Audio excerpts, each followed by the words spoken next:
भागवत चतुर्थ स्कंद अध्याय 23। महाराज पृथु का और महारानी अर्ची का भगवत गमन। हमने देखा दोनों महाराज पृथु और अर्ची अपने शरीर को त्याग चुके हैं। महाराज पृथु योग शक्ति के द्वारा त्याग चुके हैं और महारानी अर्ची समरण पृथु महाराज के अंतिम दाह में समरण करके अपना शरीर त्याग चुकी है। और जो गंतव्य भगवत धाम पृथु महाराज को मिला है वही महारानी अर्ची को भी मिला है। श्लोक संख्या 28 से आगे। स वंचितो बतात्मा धुक् कृष्णेन महता भुवि लब्ध्वा अपवर्गयम् मानुष्यं विषयेषु विच्यते। रेखा माता जी। जो मनुष्य इस संसार में अत्यंत संघर्ष में कार्यों को संपन्न करने में लगा रहता है और जो मनुष्य का शरीर पाकर जो के दुखों से मोक्ष प्राप्त करने का एक अवसर होता है, कठिन काम कार्यों को करता रहता है, तो उसे ठगा गया तथा अपने ही प्रतिशालु समझना चाहिए। हरे कृष्ण। केवल और केवल शरीर के निर्वाह के लिए जो मेहनत करता रहता है, अपनी आध्यात्मिक उन्नति को समय नहीं देता है, वह मानो माया शक्ति द्वारा ठगा गया है। क्योंकि माया शक्ति का काम ही यही है, भगवान की विस्मृति। भगवान की विस्मृति करना माया के काम है। तात्पर्य अर्चना माता जी। इस भौतिक जगत में लोग विभिन्न कार्यों में इसलिए लगे रहते हैं कि इंद्रिय तृप्ति में उन्हें थोड़ी सफलता प्राप्त हो ले। कर्मी जन अत्यधिक कठिन कर्मों को करने में व्यस्त रहते हैं और इसलिए वे बड़ी बड़ी फैक्ट्रियां खोलते हैं, विशाल नगरों का निर्माण कराते हैं, बड़ी बड़ी वैज्ञानिक खोजें करते हैं इत्यादि। दूसरे शब्दों में वे उच्चतर लोकों को प्राप्त करने हेतु अत्यंत महंगा त्याग करने में लगे रहते हैं। इसी प्रकार योगी ऐसे ही लक्ष्य की प्राप्ति के लिए योग की कठिन साधना करते हैं। ज्ञानी लोग भौतिक प्रकृति के फंदे से छूटने हेतु तात्विक चिंतन में मग्न रहते हैं। इस प्रकार हर व्यक्ति इंद्रियों की तृप्ति के लिए कठिन से कठिन कार्य करने में लगा रहता है, किंतु वे सभी इंद्रिय तृप्ति में संलग्न माने जाते हैं, क्योंकि वे भौतिक अस्तित्व के लिए कोई न कोई सुविधा चाहते हैं। वास्तव में ऐसे कार्यों का फल क्षणिक होता है, जैसा कि भगवान श्री कृष्ण ने स्वयं श्रीमद् भगवत गीता में घोषणा की है। अंतवतु फलम तेषाम। जो लोग देवताओं की पूजा करते हैं उनके फल सीमित तथा क्षणिक होते हैं। इस तरह योगियों, कर्मियों तथा ज्ञानियों के कर्मों के फल क्षणिक होते हैं। यही नहीं, श्री कृष्ण कहते हैं तद्भवत्य मेधसाम। वे केवल अल्प बुद्धि वाले मनुष्यों के लिए है। विषय शब्द इंद्रिय तृप्ति का सूचक है। कर्मी जन सीधे कहते हैं कि उन्हें इंद्रिय तृप्ति चाहिए। योगियों को भी इंद्रिय तृप्ति चाहिए, किंतु किंचित उच्च कोटि की। वे योगाभ्यास के द्वारा कुछ आश्चर्यचकित करने वाले करतब दिखाना चाहते हैं। इस प्रकार वे छोटे से छोटा या बड़े से बड़ा बनने में सफल होने का प्रयास करते हैं, अथवा पृथ्वी जैसे लोक की सृष्टि कर दिखाना चाहते हैं, या वैज्ञानिक बनकर अनेकानेक आश्चर्यजनक यंत्रों का आविष्कार करना चाहते हैं। इसी प्रकार ज्ञानी भी इंद्रिय तृप्ति में लगे रहते हैं, क्योंकि वे परमेश्वर से तादात्म्य चाहते रहते हैं। इस प्रकार इन सारे कर्मों का मुख्य उद्देश्य कम या अधिक मात्रा में इंद्रिय तृप्ति रहता है। किंतु भक्त जन इंद्रिय तृप्ति के कार्यों में व्यस्त नहीं होते। वे तो श्री भगवान की सेवा का अवसर प्राप्त करके संतुष्ट हो लेते हैं। यदि वे सभी अवस्थाओं में संतुष्ट रहते हैं, तो भी उनके लिए ऐसा कुछ भी नहीं होता जिसे वे प्राप्त न कर सकते हो, क्योंकि वे केवल श्री भगवान की भक्ति में लगे रहते हैं। इस प्रकार हम देख रहे हैं कि स्वतंत्र जीवन में कितना परिश्रम है। जो भगवान के आश्रय में नहीं है उसके जीवन में आशा क्या है, संभालने वाला कौन है। लेकिन भगवान की भक्ति जो कर रहे हैं, भगवान का आश्रय जो लिए हैं, उनके लिए सब कुछ प्राप्त करना संभव है।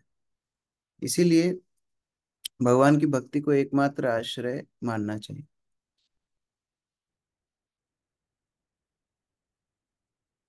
मंजू माता जी पढ़िए।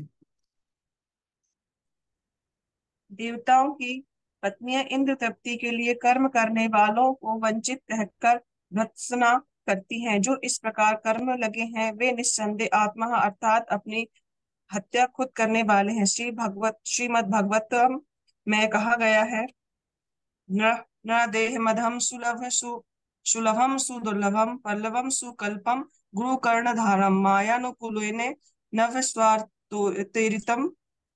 पुमान भाविदम नातारेण सा आत्मा। जब मनुष्य को कोई विशाल सागर पार करना होता है तो उसे एक सदृढ़ नाव की आवश्यकता होती है। कहा जाता है कि अज्ञान रूपी सागर को पार करने हेतु मानव शरीर एक उत्तम नाव स्वरूप है।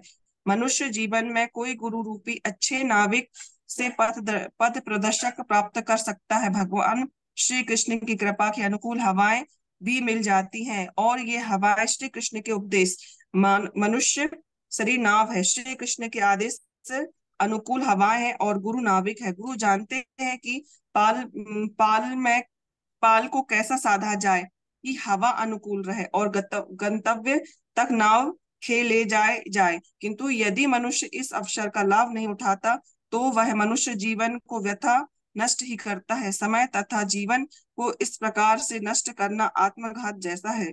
तो ये इस श्लोक आत्महत्या है जिसको मनुष्य जीवन रूपी नाव मिली है, जिसको गुरु रूपी कर्णधार मिले हैं, अनुकूल वायु शास्त्रों की बह रही है, और उसके बाद भी अगर कोई भौतिक संसार रूपी सागर को ना पार करे, अपनी आत्महत्या कर रहा है, अपने जीवन को नष्ट कर रहा है। भूमिका माता जी। इस श्लोक में लाप्तवा पर्व गर्यम शब्द महत्वपूर्ण है, क्योंकि श्री जीव गोस्वामी के अनुसार आप गर्यम अर्थात मोक्ष का पथ निर्गुण ब्रह्म में लीन होना नहीं, अपितु सोलक्यादि सिद्धि है, जिसका अर्थ है उस लोक को प्राप्त करना जिसमें भगवान निवास करते हैं। मोक्ष 5 प्रकार के हैं, जिनमें से सायुज्य मुक्ति भी एक है, जिसका अर्थ है परमेश्वर में या निर्गुण ब्रह्म के तेज में लीन होना। चूंकि ब्रह्म तेज से भौतिक आकाश में गिरने की आकांक्षा बनी रहती है, इसलिए श्री जीव गोस्वामी उपदेश देते हैं कि इन मानव जन्म में मनुष्य का एकमात्र लक्ष्य भगवान के धाम वापस जाना होना चाहिए। सवंचित शब्द सूचित करते हैं कि एक बार मनुष्य जीवन प्राप्त कर लेने पर यदि वह भगवान के धाम वापस जाने की तैयारी नहीं करता तो सचमुच ही वह ठगा जाता है। समस्त अभक्त भगवान के धाम वापस जाने में रुचि न रखने के कारण शौच है, क्योंकि मनुष्य जीवन भक्ति करने के लिए मिला है, अन्य किसी कार्य के लिए नहीं। इस प्रकार हम देख रहे हैं, अगर प्राप्य कोई वस्तु है तो वह है भगवान, भगवान की भक्ति, भगवान का धाम। तो वांछा रखनी भी है तो भगवत धाम की वांछा रखनी। सबसे बड़ी समस्या है कि हमारी इच्छा ही नहीं है भगवत धाम जाने की। हमको ये भौतिक संसार में ही इतना अच्छा लगने लगा है कि हमारी बाहर निकलने की इच्छा ही नहीं बची। ये सबसे बड़ी दिक्कत है। नहीं तो हम भक्ति में गंभीर होते। भक्ति में हम गंभीर क्यों नहीं है? क्योंकि हम आध्यात्मिक जगत की महत्वता को अभी तक समझे नहीं। हमें ये लग रहा है कि भौतिक संसार ही हमारा घर है, इसलिए वंचिता जाना है तो भगवत धाम जाने की तैयारी करना है। देव पत्नियां माता अर्ची को गुणगान कर चुकी हैं। आगे मैत्रेय उवाच। स्तुवितेषु अमरस्त्रीषु पतिलोकान् गता वधू यम्बा आत्मा आत्मविदां धर्यु वेन्य प्राप अच्युताश्रया। किरण माता जी। मैत्रेय ऋषि ने आगे कहा, हे विदुर, जब देवताओं की पत्नियां इस प्रकार परस्पर बातें कर रही थी तो अर्ची ने उस लोक को प्राप्त कर लिया था जहां उनके पति सर्वोत्कृष्ट स्वरूप सिद्ध महाराज पृथु पहुंच चुके थे। हरे हम्म, कृष्ण। इस प्रकार उनका गुणगान करते करते ही वो देख रही हैं माता अर्ची उच्च लोकों में जा रही हैं। कहाँ पहुंच गई? महाराज पृथु के पास ही पहुंच गई, जहाँ भगवत धाम में दोनों ने प्रवेश किया है। तात्पर्य प्रफुल्ल प्रभु। तात्पर्य वैदिक शास्त्रों के अनुसार जो स्त्री अपने पति के साथ मरती है या अपने पति की जलती चिता में भस्म हो जाती है, वह उसी लोक में जाती है जिसे उसके पति ने प्राप्त किया है।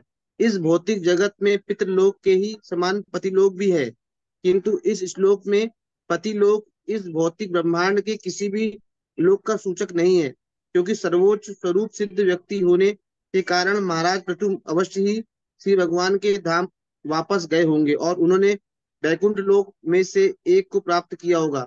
महारानी अर्ची भी पति लोक गई, किंतु यह लोक इस भौतिक ब्रह्मांड में नहीं है, क्योंकि वे वास्तव में अपने पति के लोक में गई। इस भौतिक संसार में भी जब कोई स्त्री अपने पति के साथ मरती है तो वह अगले जन्म में अपने पति के से पुनः मिलती है। इस प्रकार महाराज पृथु तथा महारानी अर्ची वैकुंठ लोक में जाकर मिले। वैकुंठ लोक में पति तथा पत्नियां रहते अवश्य हैं, किंतु न तो वहाँ विषय भोग संभव है, न ही संतानें उत्पन्न करना। वैकुंठ लोक के पति पत्नी असाधारण सुंदर होते हैं, एक दूसरे से आकर्षित होते हैं, किंतु विषय जीवन नहीं बिताते, क्योंकि पति पत्नी श्री कृष्ण की भक्ति तथा श्री भगवान की महिमा के गायन तथा कीर्तन में निरंतर लगे रहते हैं। अतः वे संभोग के को आनंददायक नहीं मानते। तो ये आध्यात्मिक संबंध है, जहाँ पति और पत्नी दोनों भक्त हो, भगवत धाम में जाके पुनः भगवान की सेवा एक साथ कर सकते हैं। लेकिन जहाँ पति पत्नी के बीच में भौतिक संबंध हो, तो फिर वहाँ विच्छेद तो होना ही है, मृत्यु के बाद अलग अलग हो जाते हैं। अनिकेत प्रभु। भक्ति विनोद ठाकुर का भी कहना है कि इस संसार में रहते हुए पति तथा पत्नी अपने घर को वैकुंठ बना सकते हैं। इस संसार में श्री कृष्ण की भक्ति में रत रहकर तथा अपने घर में भगवान की मूर्ति स्थापित करके और शास्त्रों के अनुसार मूर्ति की सेवा करके पति तथा पत्नी वैकुंठ लोक का सा जीवन बिता सकते हैं। इससे उनके मन में संभोग का विचार उत्पन्न नहीं होता। भक्ति में उन्नति की यही परीक्षा है। जो भक्ति में उन्नत है वह कभी भी विषयी जीवन के प्रति आकृष्ट नहीं होता, और जो ही वह विषयी जीवन से विरक्त होकर अपेक्षतया भगवान की भक्ति में आसक्त रहता है, वह अपने को वैकुंठ लोक में निवास करता अनुभव करता है। वास्तव में भौतिक जगत नाम का कोई जगत नहीं है, किंतु जब मनुष्य भगवान की सेवा भूलकर अपनी इंद्रियों की सेवा में तल्लीन रहता है, तो यह कहा जाता है कि वह भौतिक जगत में रह रहा है। हरे कृष्ण। प्रेम का प्रदर्शन केवल इंद्रिय भोग से नहीं है। यहाँ पर बताया जा रहा है कि जब दोनों पति पत्नी भक्त होते हैं, तो उनके बीच में जो शारीरिक आकर्षण नहीं होता है, संभोग आकर्षण नहीं होता है। भगवत भक्ति में एक दोनों साथ में सेवा करते हैं। प्रेम सामान्य से ज्यादा होता है, लेकिन शारीरिक स्तर पे नहीं, संबंध के स्तर पर, सेवा के स्तर पर। इत्थं भूत अनुभावसौ पृथु सा भगवत्तमा, कीर्तितं तस्य चरितम् उद्दाम चरितस्य ते। यमुना माता जी। हरे कृष्ण। मैत्रेय ने आगे कहा कि भक्तों में महान महाजन पृथु अत्यंत शक्तिशाली थे और उनका चरित्र अत्यंत उदार तथा उद्दम था। मैंने यथासंभव तुमसे उसका वर्णन किया है। हरे कृष्ण। तो अभी सारांश, अभी उसको संवरण कर रहे हैं, मैत्रेय मुनि बता रहे हैं। मैं बड़े विस्तार से पृथु महाराज के चरित्र बोला हूँ। तात्पर्य ओजस्विनी माता जी। इस श्लोक में भागवतम शब्द अत्यंत महत्वपूर्ण है, क्योंकि भागवत शब्द विशेषता पूर्ण पुरुषोत्तम भगवान के लिए प्रयुक्त होता है और भगवान शब्द इसी भागवत से निकला है। किंतु हम देखते हैं कि कभी कभी भगवान शब्द ब्रह्मा, शिव तथा श्री नारद मुनि जैसे महापुरुषों के लिए भी प्रयुक्त होता है। यही बात महाराज पृथु के साथ भी है, जिन्हें यहाँ पर भगवानों में श्रेष्ठ कहा गया है। किसी भी मनुष्य को इस प्रकार तभी संबोधित किया जा सकता है जब उसमें अद्वितीय तथा असामान्य गुण हो, अथवा जिसने अप्रगट होने पर उच्चतम लक्ष्य प्राप्त किया हो, अथवा जो ज्ञान तथा अज्ञान में अंतर जानता हो। दूसरे शब्दों में भगवान शब्द का प्रयोग सामान्य पुरुषों के लिए नहीं किया जाना चाहिए। जो भगवत तुल्य हो गए हैं भगवान की सेवा करके, साक्षात हरित्वेन समस्त शास्त्री, फिर भगवान के प्रियजन भगवान के समान सम्मान प्राप्त करते हैं, उनको भगवान कहकर संबोधित किया जा सकता है, सामान्य पुरुषों को नहीं।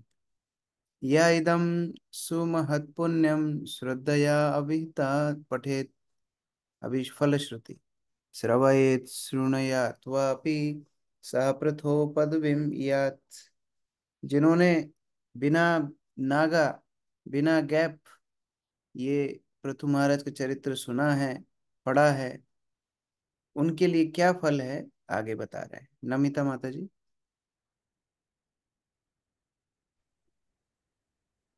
जो व्यक्ति श्रद्धा तथा ध्यान पूर्वक राजा पृथु के महान गुणों का वर्णन करता है, वह स्वयं स्वयं पढ़ता या सुनता है अथवा अन्यों को सुनाता है, वह अवश्य ही महाराज पृथु के लोक को प्राप्त होता है। दूसरे शब्दों में ऐसा व्यक्ति भी वैकुंठ लोक अर्थात श्री भगवान के धाम को वापस जाता है। तो भागवत में मैत्रेय मुनि को पता है जूम क्लास कैसे होती है। तीनों की कैटेगरी लिख दी है, एक जो सुनाता है, एक जो पढ़ता है, और तीसरा जो वीडियो बंद करके सुनता रहता है, वो पढ़ता लिखता कुछ नहीं। तो तीनों कैटेगरी लिख दी है, जिसने पढ़ा है, जिसने सुना है, जिसने सुनाया है, तीनों को भगवान के लोक की प्राप्ति होती है, वैकुंठ लोक की प्राप्ति होती है। पृथु महाराज का चरित्र इतना महत्वपूर्ण है। आयुष प्रभु। तात्पर्य। भक्ति करते समय श्रवणम कीर्तनम विष्णु विष्णु पर विशेष बल दिया जाता है।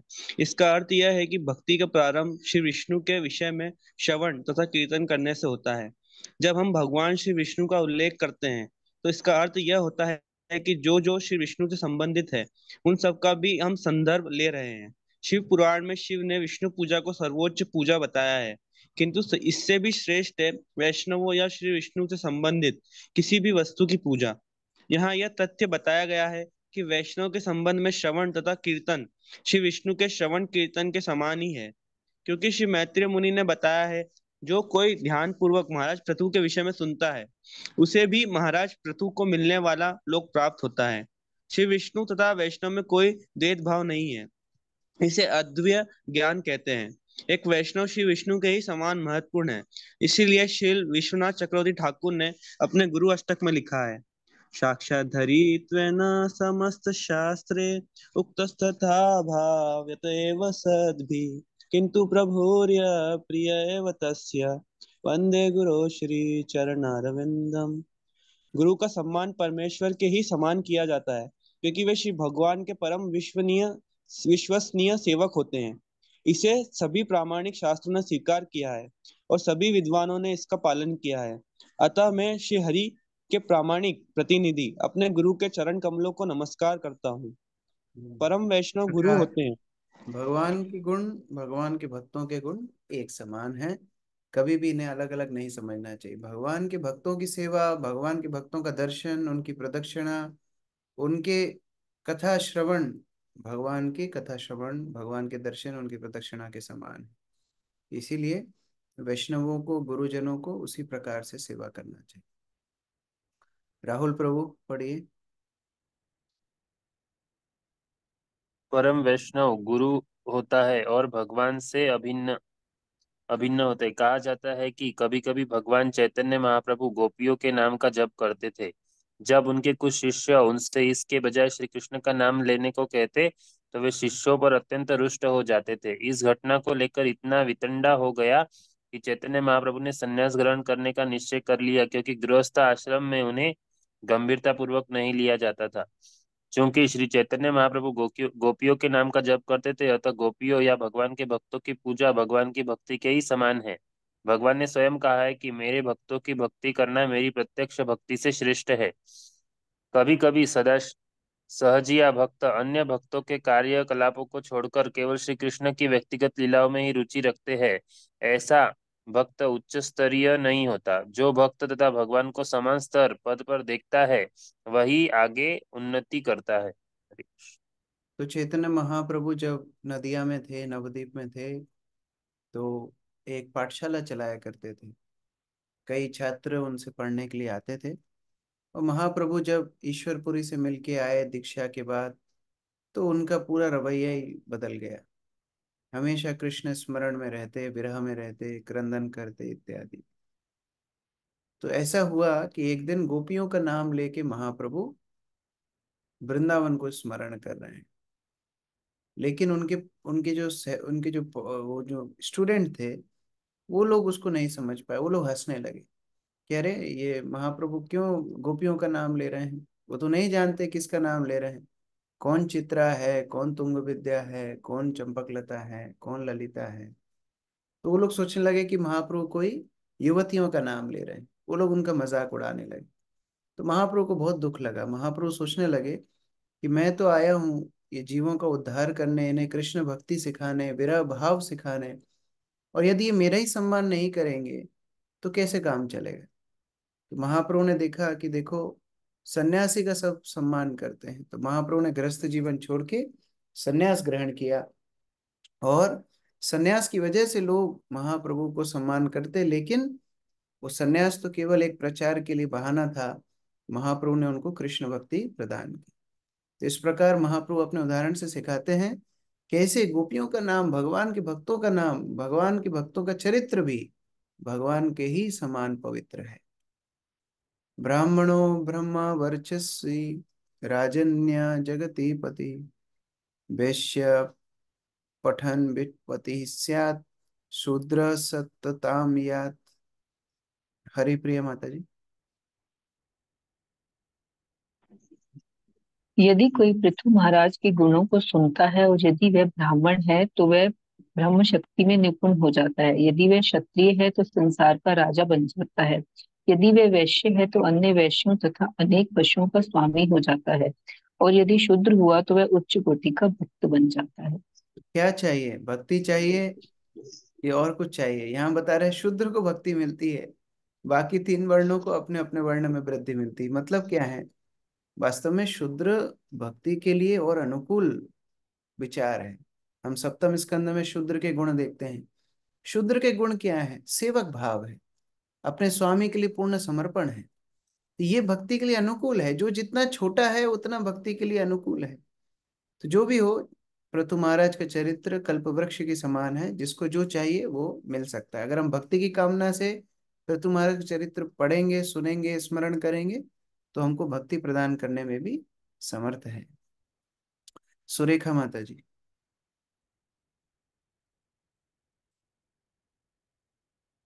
आशा माता जी। हरे कृष्णा। हाँ, श्रीमद् भागवतम में संतुति की गई है कि मनुष्य को भक्त बनना चाहिए। उसकी स्थिति चाहे कुछ भी हो, चाहे मनुष्य इच्छा रहित अकाम हो या इच्छा वाला सकाम हो, अथवा मोक्ष पाने की इच्छा वाला मोक्ष काम हो, उसे कृष्ण श्री भगवान की पूजा और उनकी भक्ति में सेवा करनी चाहिए। ऐसा करने से जीवन के किसी भी क्षेत्र से में उसे विजय प्राप्त होती कौन है। सा श्लोक है, किसको याद है? प्रभुपाद जो लिख रहे हैं, ये कौन से श्लोक का अनुवाद लिख रहे हैं? अकाम सर्व कामो व मोक्ष कामो दरति, आगे। तीव्रेण भक्ति योगेन यजेत पुरुषम परम। हाँ, अकामो सर्व कामो व मोक्ष कामो दारधि। कोई अकामी हो यानी कोई जिसके अंदर कामना ना हो, या सकाम हो जिसके अंदर कामनाएं भरी पड़ी हो, या मोक्ष कामी हो, मोक्ष प्राप्त करना चाहते हो, सबको भगवान की तीव्र भक्ति में संलग्न होना चाहिए। हाँ, आगे पढ़िए। भक्ति योग विशेष रूप से श्रवण तथा कीर्तन इतना शक्तिशाली है कि इससे मनुष्य पूर्णता के स्तर पर आ सकता है। इस श्लोक में ब्राह्मणों, क्षत्रियों, वैश्यों तथा शूद्रों का उल्लेख है, किंतु यह समझना चाहिए कि यहाँ इन चारों का उल्लेख उन कुलों में ही उत्पन्न लोगों से है, चाहे कोई ब्राह्मण हो या क्षत्रिय, वैश्य अथवा शूद्र। मात्र श्रवण तथा कीर्तन से उसे पूर्णता प्राप्त हो सकती है। इसमें ब्रह्म कोई कुल वर्ण का विचार नहीं है। कोई किसी भी वर्ण में हो, कोई भी आश्रम में हो, भगवान के श्रवण कीर्तन माध्यम से भगवान को प्राप्त कर सकता है। रंगनी प्रिय माता जी, आगे पढ़िए। हरे कृष्ण भक्त। ब्राह्मण कुल में जन्म लेने ब्राह्मण कुल में जन्म लेना अंतिम रूप में श्रेय नहीं है। ध्येय नहीं है। उसमें ब्राह्मण की शक्ति भी होनी चाहिए, जिसे ब्रह्म तेजस कहते हैं। इसी प्रकार राज परिवार में जन्म लेना पर्याप्त नहीं है, उसमें संसार पर शासन करने की शक्ति होनी चाहिए। इसी प्रकार वैश्य के रूप में जन्म लेना पर्याप्त नहीं है, उनके पास हजारों पशु, विशेष रूप से गायें होनी चाहिए। उनसे अन्य वैश्यों के ऊपर शासन करने योग्य होना चाहिए, जैसा कि वृंदावन में नंद महाराज ने किया। नंद महाराज वैश्य थे जिनके पास 9 लाख गायें थी, और वे अनेक गौकों तथा ग्वाल वालों के ऊपर शासन करते थे। शूद्र काल में उत्पन्न व्यक्ति भक्ति करने तथा श्री भगवान एवं भक्तों की लीलाओं के श्रवण मात्र से ही ब्राह्मणों से भी बड़ा बन सकता है। हरे कृष्ण प्रभु। ये भगवान की भक्ति का सामर्थ्य है। वर्णों में, आश्रमों में गुणों के आधार पर निश्चय होता है, लेकिन भगवान की भक्ति इतनी शुद्ध है, कोई किसी भी वर्ण आश्रम में हो, भगवान की भक्ति का आश्रय लेके भगवान को प्राप्त कर सकते हैं।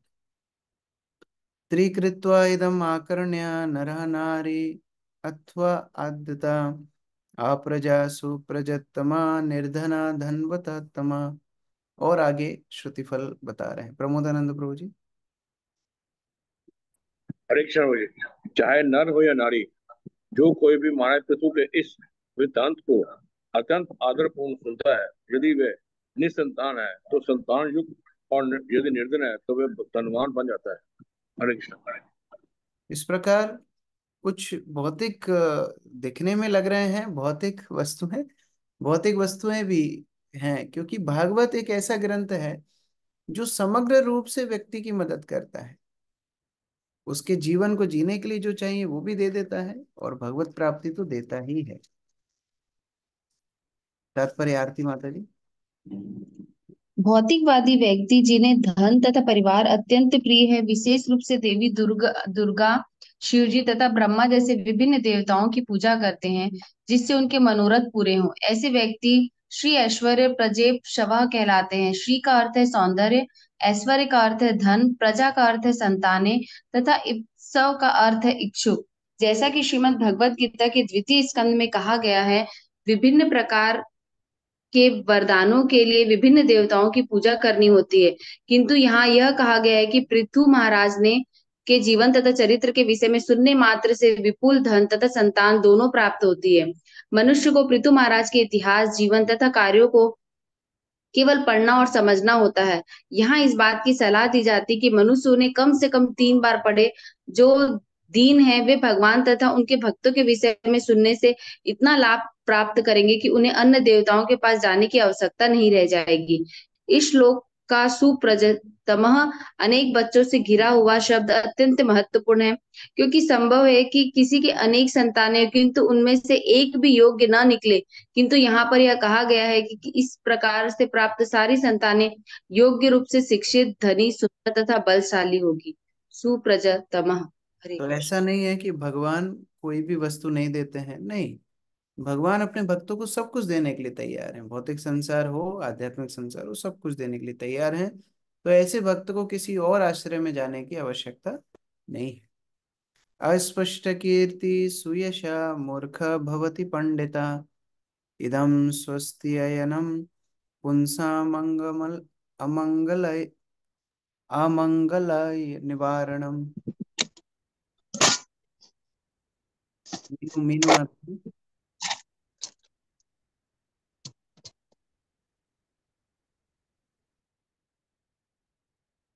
अनीता साहू माता जी। जो इस वृतांत को 3 बार सुनता है, वह यदि समाज में सम्मानित नहीं है तो अत्यंत विख्यात हो जाएगा, और यदि निरक्षर है तो परम विद्वान बन जाएगा। दूसरे शब्दों में, पृथु महाराज का वृतांत सुनने में इतना शुभ है कि वह समस्त दुर्भाग्य को दूर भगाता है। हरे हाँ, कृष्ण। तो सारी दुर्भाग्य से व्यक्ति दूर हो जाएगा, लेकिन कितनी बार पढ़ना पड़ेगा? 3 बार पढ़ना पड़ेगा कम से कम। जब तीसरी बार पढ़ेंगे तब थोड़ा थोड़ा समझ में आएगा, तब थोड़ा थोड़ा अंदर जाना शुरू होगा। इसलिए बार बार भागवत सुनना पड़ना चाहिए, इस प्रकार यहाँ बता रहे हैं। बसंत प्रभु। तात्पर्य, इस संसार में प्रत्येक व्यक्ति कुछ न कुछ लाभ, सम्मान तथा ख्याति चाहता है। विभिन्न अवस्थाओं में भगवान या उनके भक्त की संगति में रहने के कारण मनुष्य सब प्रकार से बहुत सरलता से ऐश्वर्यवान हो सकता है। भक्ति करने तथा उपदेश देने से मनुष्य प्रसिद्ध तथा महत्वपूर्ण बन सकता है, भले ही समाज में उसका मान ना हो।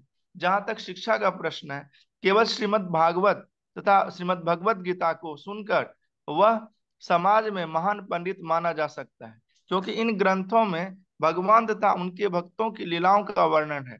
यह संसार पग पग पर विपत्तियों से भरा हुआ है, किंतु भक्त को डर नहीं रह जाता, क्योंकि भक्ति इतनी कल्याणकारी है कि यह समस्त दुर्भाग्य का प्रतिकार स्वतः कर देती है। चूंकि पृथु महाराज के विषय में सुनना श्रवणम भक्ति के कार्यों में से एक है, अतः स्वाभाविक है कि उसके सुनने से सौभाग्य प्राप्त होता है। हरे कृष्ण। भक्ति इतनी शक्तिशाली है कि बाकी वस्तुएं तो भक्ति से वैसे ही मिल जाती हैं, मतलब दे आर बाय प्रोडक्ट्स, उसके लिए अलग रूप से प्रयास करने की आवश्यकता नहीं रहती। और श्रुतिफल बता रहे हैं। अब ये कई लोग सोच रहे होंगे पहले श्रुतिफल पता होता है तो हम रोज सुनते रोज पढ़ते, बहुत दिन तो मिस कर दिया, इसलिए लास्ट में बताते हैं किसको क्या पहले गंभीरता होनी चाहिए फिर फल मिलना चाहिए। श्रुतिफल लास्ट में बताई जाती। धन्यम यशस्यम आयुष्यम स्वर्गम कलिमल अपहाम धर्म अर्थ काम मोक्षाणाम सम्यक सिद्धिम अभिप्सुभि श्रद्धया एतद् अनुश्रव्यम चतुर्णाम कारणम परम। नीतू माता जी। पृथु महाराज के चरित्र को सुनकर मनुष्य महान बन सकता है, अपनी जीवन अवधि आयु बढ़ा सकता है, स्वर्ग को जा सकता है और इस कालिकाल के कल्मषों का नाश कर सकता है। साथ ही वह धर्म अर्थ काम तथा मोक्ष के हितों में उन्नति ला सकता है। अतः सभी प्रकार से यही अच्छा है कि जो लोग ऐसी वस्तुओं में रुचि रखते हैं वे पृथु महाराज के जीवन तथा चरित्र के विषय में पढ़े तथा सुने। हरे कृष्णा प्रभु जी। कितना शक्तिशाली भक्त का चरित्र, कितना शक्तिशाली है। ये एक शुद्ध भक्त का चरित्र पढ़ने से ये सब लाभ जीव को मिल सकते हैं। आरती महेश्वरी माता जी। कोई भी पृथु महाराज के जीवन तथा चरित्र के वृत्तांतों को पढ़कर तथा सुनकर स्वाभाविक तौर पर भक्त बन जाता है, और जो ही वह भक्त बन जाता है उसकी सारी भौतिक इच्छाएं पूरी हो जाती है। इसलिए श्रीमद् भागवतम में संस्तुति की गई है, अकामः सर्व कामो वा मोक्ष काम उदारधिः त्रिवेण भक्ति योगेन यजेत पुरुषम परम। यदि मनुष्य भगवान के धाम वापस जाना चाहता है या शुद्ध अकाम भक्त बनना चाहता है या कुछ भौतिक संपत्ति चाहता है, सकाम या सर्व काम, या फिर परम पर ब्रह्म के तेज के लीन होना चाहता है, मोक्ष काम, तो उसे भक्ति योग साधने तथा भगवान विष्णु या उनके भक्त के विषय में श्रवण तथा कीर्तन करने की सलाह दी जाती है। वैदिक साहित्य का यही निचोड़ है। वेदेश्च सर्वे रहमेव वेद्यः। वैदिक ज्ञान का उद्देश्य श्री कृष्ण तथा उनके भक्तों को समझना है। जब भी हम श्री कृष्ण के विषय में कुछ कहते हैं या उनके भक्तों की बातें करते हैं, क्योंकि वे अकेले नहीं हैं, वे कभी भी निर्विशेष या शून्य नहीं है। कृष्ण विशेष रूप से पूर्ण सविशेष है, और जो ही कृष्ण उपस्थित हो जाते हैं तो शून्य के लिए स्थान ही नहीं रह जा पाता। इस प्रकार भगवान की भक्ति के फल है। भगवान जिस हृदय को अपना स्थान बना लेंगे उस हृदय में कोई भी अभाव नहीं होगा, उस भक्त के जीवन में कुछ भी अभाव नहीं होगा। भगवान कृष्ण उसके साथ हमेशा रहते। विजय अभिमुखा राज श्रुत्वा एतद् अभियाति यान् बलिं तस्मै हरन्ति अग्रे राजन् पृथ्वी यथा। सोनम माता जी।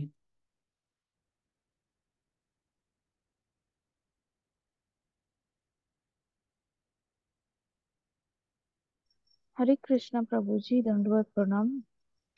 यदि विजय तथा शासन शक्ति का इच्छुक कोई राजा अपने रथ पर चढ़कर प्रस्थान करने के पूर्व पृथु महाराज के चरित्र का 3 बार जप करता है, तो उसके अधीन सारे राजा उसके आदेश से ही सारा कर उसी प्रकार लगा कर रखते हैं, जिस प्रकार महाराज पृथु के अधीन राजा उनको दिया करते थे। तो सभी लोग उस भक्त के सामने झुक जाते हैं जो इस प्रकार के भगवान के शुद्ध भक्त के चरित्र का श्रवण पठन स्मरण करते हैं। तात्पर्य आशा माता जी। चूंकि क्षत्रिय राजा संसार पर शासन करना चाहता है अतः वह अन्य समस्त राजाओं को अपने अधीन करना चाहता है। ऐसी ही स्थिति में जब पृथु महाराज पृथ्वी पर शासन कर रहे थे, उस समय इस लोक में वे एकमात्र सम्राट थे। यहाँ तक कि वे 5000 वर्ष पूर्व महाराजा युधिष्ठिर तथा महाराजा परीक्षित इस लोक के एक क्षत्र सम्राट थे। चूंकि कभी कभी अधीनस्थ राजा विद्रोह किया करते थे, अतः सम्राट के लिए अनिवार्य हो जाता था कि वह जाकर उन्हें दंड दे। पृथु महाराज के जीवंत चरित्र के वृतांतों के जप की यह विधि स्तुत की जाती है, जिससे संसार में राज्य करने के अभिलाषी राजा अन्य राजाओं पर विजय पा सके। मुक्त अन्य संग भगवती अमलां भक्तिमुद्वहन् भिन्नस्य चरितं पुण्यं शृणुयात् श्रावयेत् पठेत्। मधु माता जी।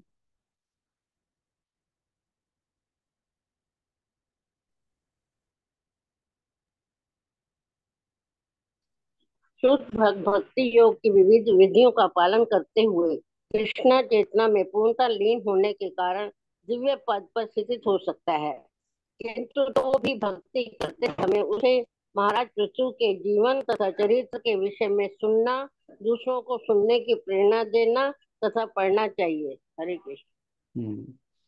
देखो, एक चीज आप देखना, पृथु महाराज का नाम बार बार वैन्यस्य नाम से आ रहा है। वेण जो इतना पापी है, इतना दुराचारी है, साधुओं ने उसको मृत्यु दंड दे दिया, फिर भी क्योंकि पृथु महाराज से संबंध में है, बार बार भागवत में उसका नाम आ रहा है। पृथु महाराज की पहचान वैन्य नाम से हो रही है। तो इससे एक चीज पता पड़ती है, शुद्ध भक्त के स्पर्श में, संपर्क में यदि हम रहें, हम कितने ही पापी तापी हों, फिर भी हमारा उद्धार की संभावना है। यहाँ पृथु महाराज के बल से बैठने का उद्धार हो जाएगा। तो उस प्रकार से पृथु महाराज के जीवन चरित्र, ऐसे शुद्ध भक्तों के जीवन चरित्र खुद भी सुनना है और दूसरों को सुनाने की प्रेरणा देना है, पढ़ाना चाहिए, उनको भी सुनाना चाहिए। तात्पर्य अमित प्रभु। तात्पर्य, कुछ नव जिज्ञासु भक्त ऐसा होते हैं जो श्री भगवान की लीलाओं को विशेष रूप से श्री भागवतम में वर्णित रासलीला के विषय में सुनने के अत्यंत इच्छुक रहते हैं। ऐसे भक्त को समझ लेना चाहिए कि महाराज पृथु की लीलाएं भी पूर्ण पुरुषोत्तम भगवान की लीलाओं से अभिन्न है। महाराज पृथु ने आदर्श राजा के रूप में अपनी प्रतिभा का प्रदर्शन किया है कि प्रजा पर किस प्रकार शासन करना चाहिए, किस प्रकार उसे शिक्षित करना चाहिए, किस प्रकार राज्य का आर्थिक विकास करना चाहिए, किस प्रकार शत्रुओं से लड़ना चाहिए, किस प्रकार यज्ञ करने चाहिए, आदि आदि। इस प्रकार सहजिया या नव जिज्ञासु भक्त को सलाह दी जाती है कि वह भले ही अपने आप को उच्च भक्त की दिव्य स्थिति पर समझे, तो भी वह महाराज पृथु के कार्यकलापों के संबंध में अवश्य सुने, पाठ करे और अन्य को सुनाए। कितना ही महान हो, इस तरह चरित्र सुनना है, दूसरों को भी सुनाना है। 2 पेज और बचे हैं, हम लोग फिर ये अध्याय को समापन करें। विचित्र वीर्य विहितम महत् महात्मा सूचकम अस्मिन् कृतम अतिमर्त्यम पार्थिवीं गतिम आपनुयात्।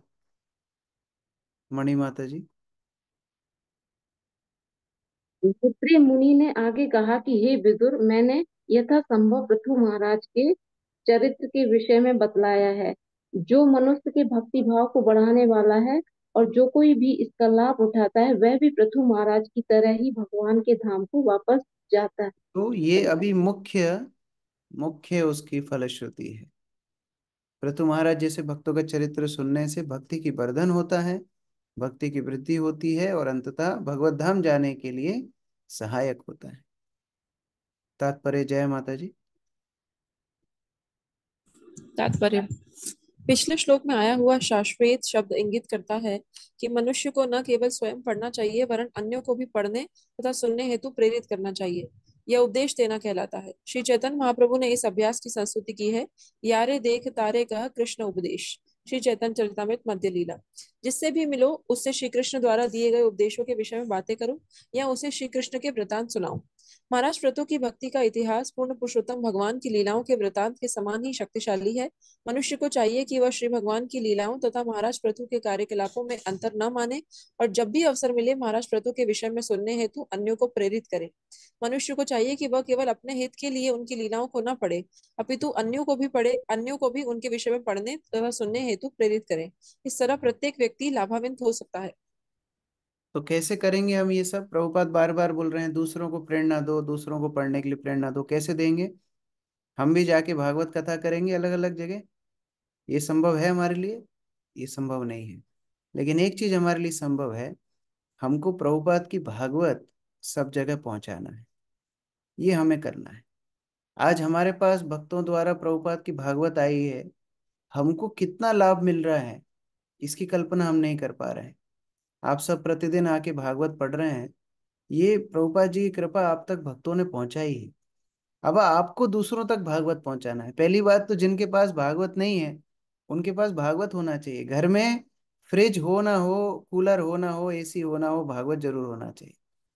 जिनके पास भी भागवत नहीं है, पहले तो आप लोग भागवत लीजिए, किताब से पढ़िए। स्क्रीन पे मैं दिखाता हूँ सुविधा के लिए, लेकिन स्क्रीन से भागवत नहीं, भागवत पुस्तक हाथ में जब होगी आपका अनुभव अलग होगा। प्रभुपाद जी की भागवत घर की शोभा है। प्रभुपाद बोलते थे हर घर में भागवत और चैतन्य चरितामृत, ये दो ग्रंथ जरूर होना चाहिए। इस प्रकार जिनके पास नहीं है, पहली बात उनको भागवत लेना है।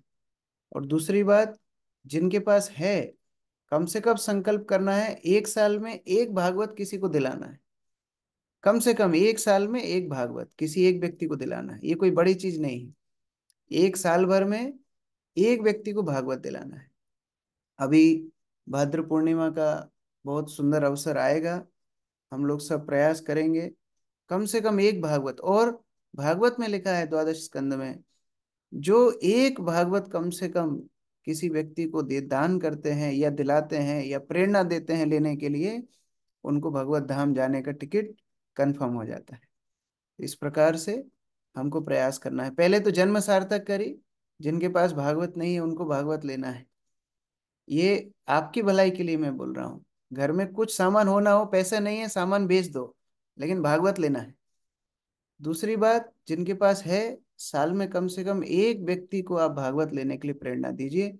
ये हमारे मनुष्य जीवन की सफलता है। हम मनुष्य जीवन में आए केवल खाने पीने सोने मरने के लिए नहीं, ये भागवत के लिए हमें काम करना है। अंतिम श्लोक, अनुदिनम इदम आदरेण। ये क्योंकि हम लोग जो भागवत पढ़ रहे हैं केवल पढ़ने के लिए नहीं, आचरण में भी आना चाहिए। प्रभुपाद बोल रहे हैं प्रचार करो, दूसरों को भागवत पढ़ने की प्रेरणा दो, तो हमारे कर्म से, हमारे आचरण से ये दिखना चाहिए। तो जिनके पास भागवत नहीं है, दक्ष संकर्षण प्रभु से संपर्क करना, वो आज ही डिस्पैच करना शुरू कर देंगे।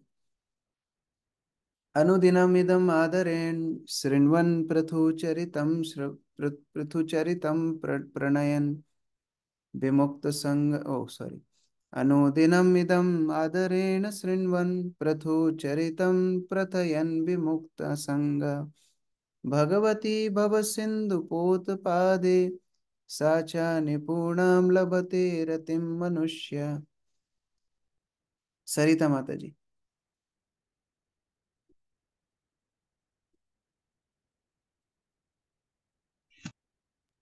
हरे कृष्णा।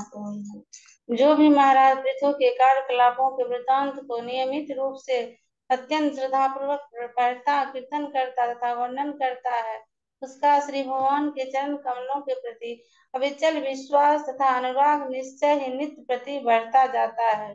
श्री भगवान के चरण कमल वह नौका है जिसके द्वारा मनुष्य अज्ञान के सागर को पार करता है। हाँ, तो इस प्रकार भगवान के चरित्र, उनके भक्तों के चरित्र सुनना है श्रद्धा पूर्वक। इसके ऊपर श्रद्धा होना चाहिए। जो संशय करेगा, संशय आत्मा विनश्यति। जो सोचेगा अरे ये भागवत लेके क्या होगा, भागवत बांटने से क्या होगा, ये सब तो क्या है, मन की बात है, ये है वो है, इस तरह संशय जो करेगा उसका कोई आध्यात्मिक उन्नति नहीं। श्रद्धा के साथ स्वयं भागवत पढ़ना है, दूसरों को भागवत पढ़ाना है।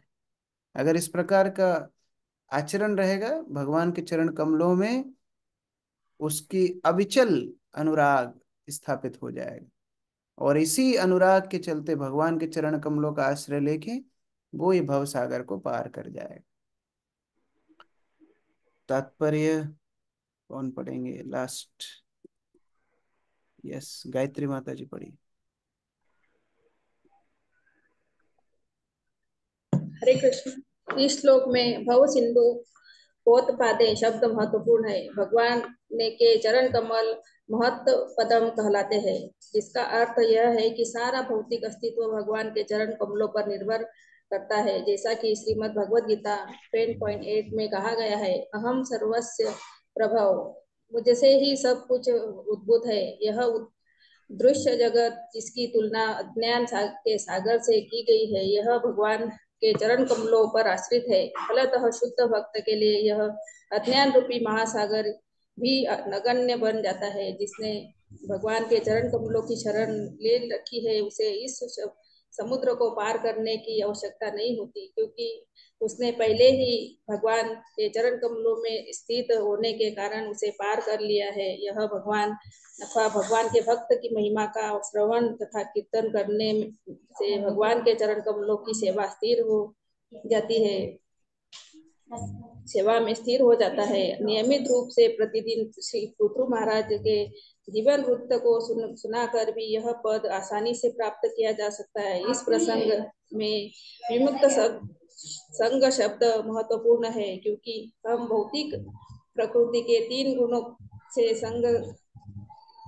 के संग में संगत करते हैं। इस भौतिक संसार में हमारी स्थिति अत्यंत कष्टपूर्ण है, किंतु जब हम श्रवण कीर्तन द्वारा भगवान की भक्ति में लग जाते हैं तो हम तुरंत विमुक्त संग अर्थात मुक्त हो जाते हैं। इस प्रकार श्रीमद् भागवतम के चतुर्थ स्कंद के अंतर्गत महाराज पृथु का भगवत धाम अपज्ञाना नामक 23वें अध्याय का भक्ति वेदांत तात्पर्य पूर्ण हुआ। हरे कृष्ण। इस प्रकार ये बड़ा महत्वपूर्ण सत्र पृथु महाराज का यहाँ पूर्ण हो रहा है, और अभी हम लोग प्रवेश करने वाले हैं दूसरे एक महत्वपूर्ण सत्र में, जो प्रचेताओं का चरित्र, प्राचीन बरही का चरित्र। बहुत महत्वपूर्ण खंड है। आप लोग से निवेदन है, जो लोग भी ये भागवत सुन रहे हैं, पढ़ रहे हैं, प्रतिदिन आइए।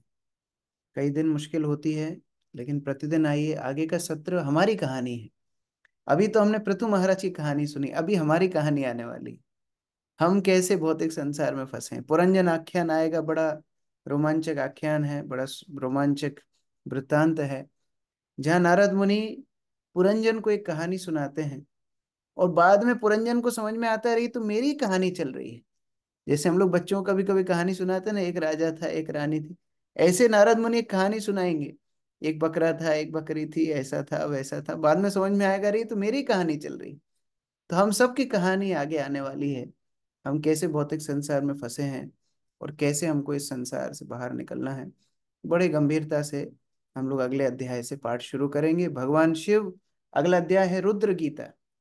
जैसे भगवत गीता 18 अध्यायों में भगवान ने अर्जुन को बोला है, उसी तरह अगला अध्याय रुद्र गीत है। भगवान शिव प्रचेताओं को भगवत भक्ति संबंधित उपदेश दे रहे हैं। बहुत महत्वपूर्ण सत्र है ये, स्कंद के बहुत महत्वपूर्ण उपदेश हैं।